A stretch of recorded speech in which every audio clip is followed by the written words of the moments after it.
Ay, me lastimó, oye. ¿Dónde? Bueno. Bojayá. Esta pequeña población de pescadores en el noroccidente colombiano sufrió un ataque de las FARC el 2 de mayo de 2002. La iglesia donde se habían refugiado más de 100 ancianos, mujeres y niños del pueblo fue pulverizada con un cilindro de gas repleto de explosivos.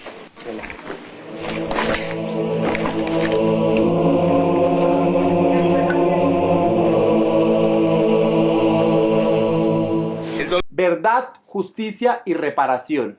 Es lo que nosotros pedimos desde Los Nadie para la comunidad de Bojayá y de todo Colombia que ha sido víctima del conflicto armado. El dolor más grande que se ha visto en el mundo es este. Pues es poco el peladito, me dio sin cabeza y sin nada. Por eso no tiene culpa de nada, hombre. Sin tener culpa de nada, ¿y por qué la violencia así? Bienvenidos y bienvenidas una vez más a este nuevo video de Los Nadie. Les pedimos que nos comenten mucho sobre estos videos que estamos desarrollando, háganos sus comentarios, qué tal les ha parecido. Esperamos sigan compartiendo esta información y le den muchos me gustas. Mi nombre es Elkin Calvo y les damos la bienvenida para que nadie nos escuche. Empecemos.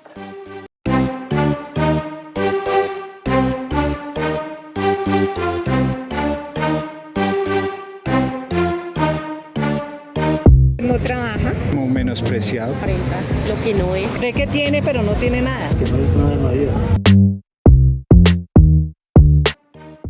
En ocasión a los 20 años de la masacre en Bojayá, el representante de la ONU en Colombia le exigió al gobierno colombiano explicaciones y responsabilidad frente a los hechos sucedidos ese día. 90 personas entre campesinos, comunidad indígena y personas afrodescendientes de Bojayá se refugiaron en la iglesia del municipio. Si bien es cierto, hay una responsabilidad de las FARC por haber accionado este cilindro bomba en el lugar donde se estaban refugiando estas personas, también es cierto que desde el 21 de abril paramilitares incursionaron a Bojayá y se refugiaron en ese lugar, lo que conllevó a esa confrontación armada entre estos dos grupos armados ilegales en el año 2002.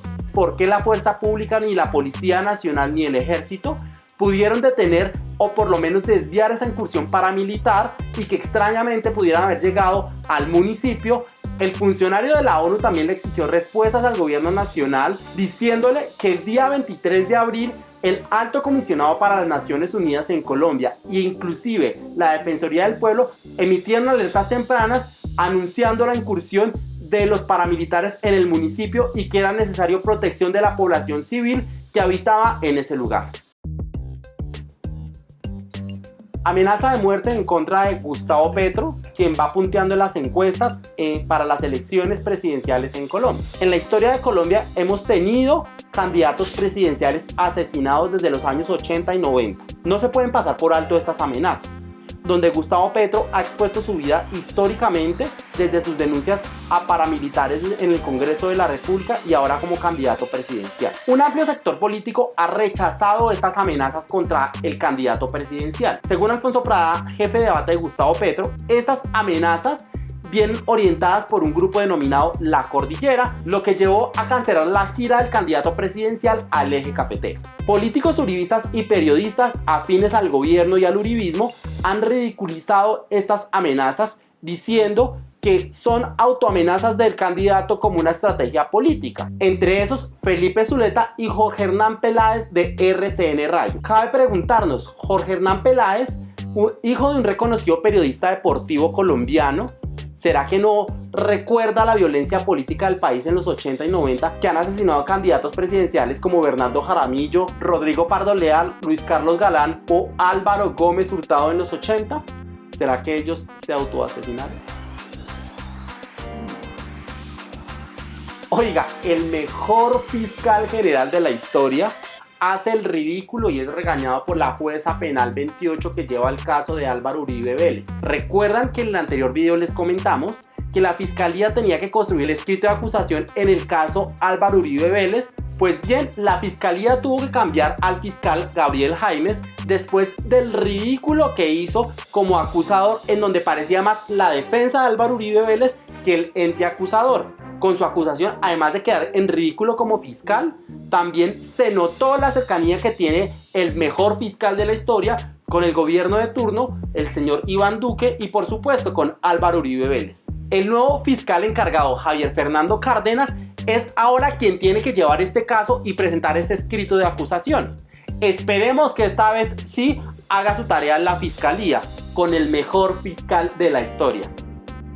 ¿Qué golazo le metieron a los colombianos? Entre lágrimas y risas fue extraditado Otoniel. La derecha colombiana encarnada por Álvaro Uribe Vélez y los políticos tradicionales y de derecha en este país le temen esa la verdad. Por eso corrieron a extraditar a Otoniel a pesar de la tutela ganada por las víctimas para que no lo extraditaran.